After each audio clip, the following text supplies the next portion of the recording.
Life is the result of the investments that we make.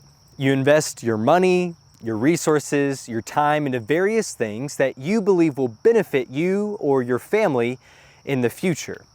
Sometimes those investments turn out great. The stock increases, the diet helps you lose weight, the family vacation brings you all closer together. It's a good investment. However, other investments, well, they turn out to be a disaster. And what we really want in life is to know that our investments are going to pay off in the end. And I believe we find an answer to that in Jeremiah's prayer. In Jeremiah 32, things couldn't get any darker. The Babylonians have already destroyed the southern kingdom of Judah and have now besieged the capital city, Jerusalem. Destruction is imminent. And in the midst of all the darkness, God makes a strange and even absurd request.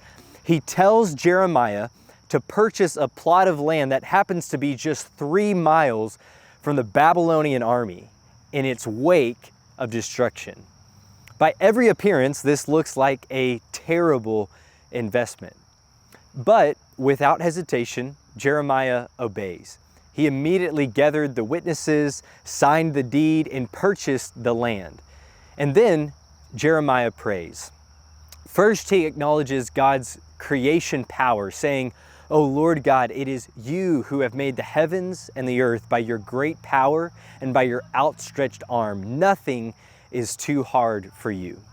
Then Jeremiah recounts all the ways God had worked for the people of Israel, how he rescued them from slavery and led them through the wilderness and brought them into the promised land.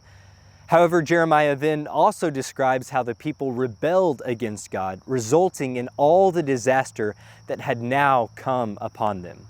And finally, Jeremiah closes this prayer by quoting God's own words. "Yet you, O Lord God, have said to me, buy the field for money and get witnesses, though the city is given into the hands of the Chaldeans."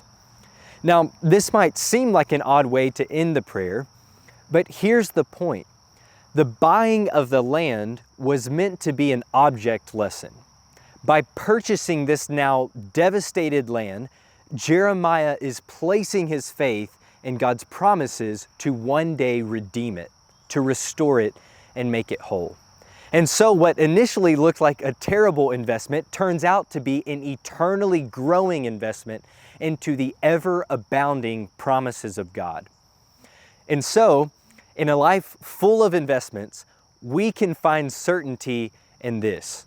Just like Jeremiah purchasing that land that God would one day redeem, every act of obedience and every prayer of faith is an investment into the certain promises of God that will one day spring to fruition.